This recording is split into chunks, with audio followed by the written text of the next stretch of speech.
Hello again, ladies and gentlemen. Look, I'm getting ready to go to a doctor's appointment, and while I was showering, something kind of got me to think about this thing I used to refer to about euthanasia. You're familiar with it.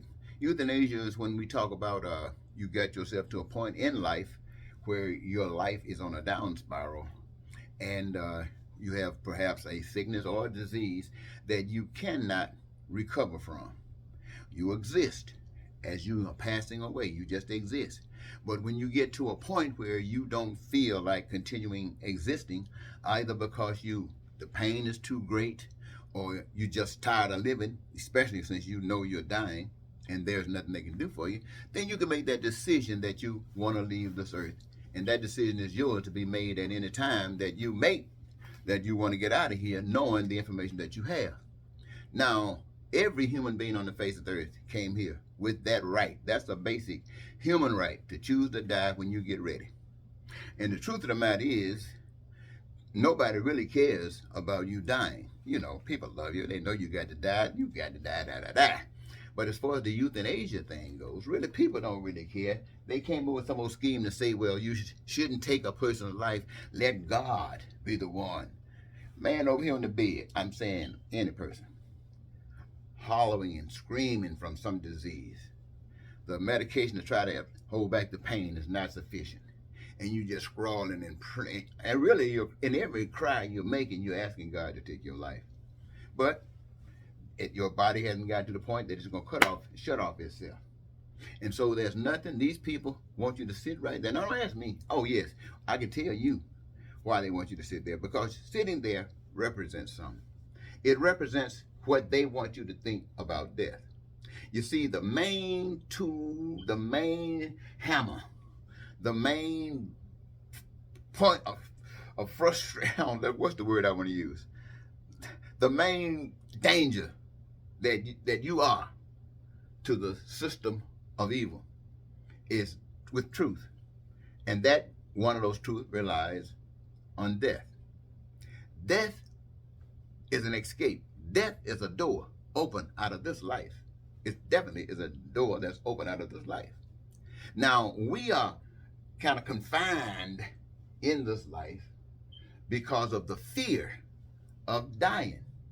We are all wrapped up in this world, living regardless of our situation, regardless of how much we want to get out of it or what, because of the fear of death. And that fear is the thing that they talked about in the garden that you heard about. But that fear is the thing that keeps you in line. Because the governments of the world who have set themselves up against God and want to control and manipulate you, says they will, under certain circumstances, you already know what they are. The rules and regulations are set up that way. You violate them, you can end up dying. You can end up being killed. So, nobody really wants to die because that's the way they've been indoctrinated to fear death. Now, here's the thing that blows my mind, is if let me go back. They even talk about death going and protecting you in your womb because they so adamant for life. But at the same time, they are willing to kill you. Look, I'm just thinking about now over in Russia, Ukraine. Look at they're just killing those people. And let's think about all the other times the war goes on. Let's think about Afghanistan. Let's think about Iraq. Let's just think about wherever war is going on. The people are just dying, and nobody's stopping it.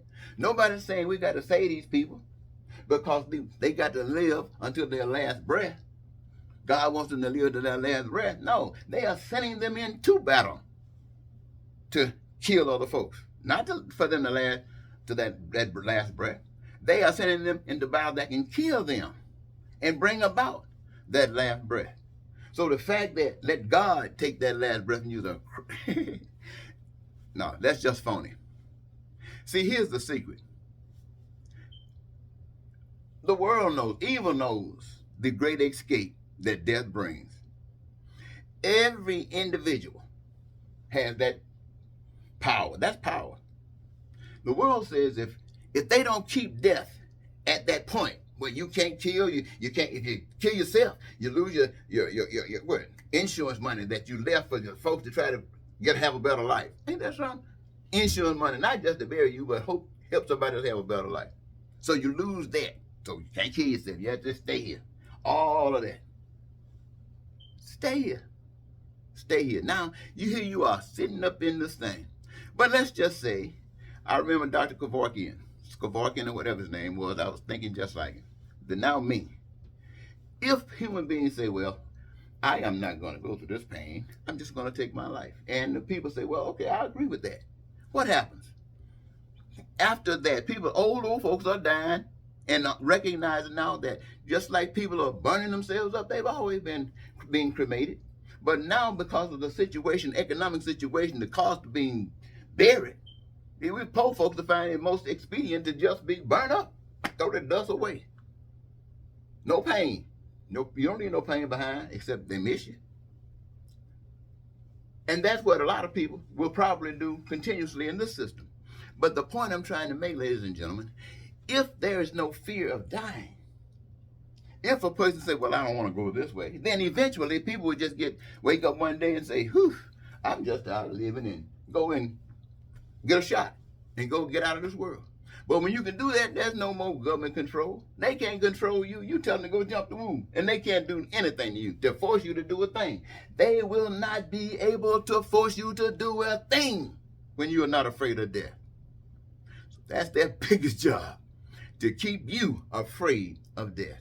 And as long as they got you afraid of death, don't care who you are. I hear people saying all the time, I want to live forever as long as I possibly can. I don't ever want to go. Why? What they're saying is, I don't want to die because I'm afraid to die. If I can stay here till Jesus return and get us before everybody have to die, to be my choice, they are saying. That fear of death, somebody got to let you know, baby, that you heard the expression, you should cry when a baby is born. You heard that expression, right?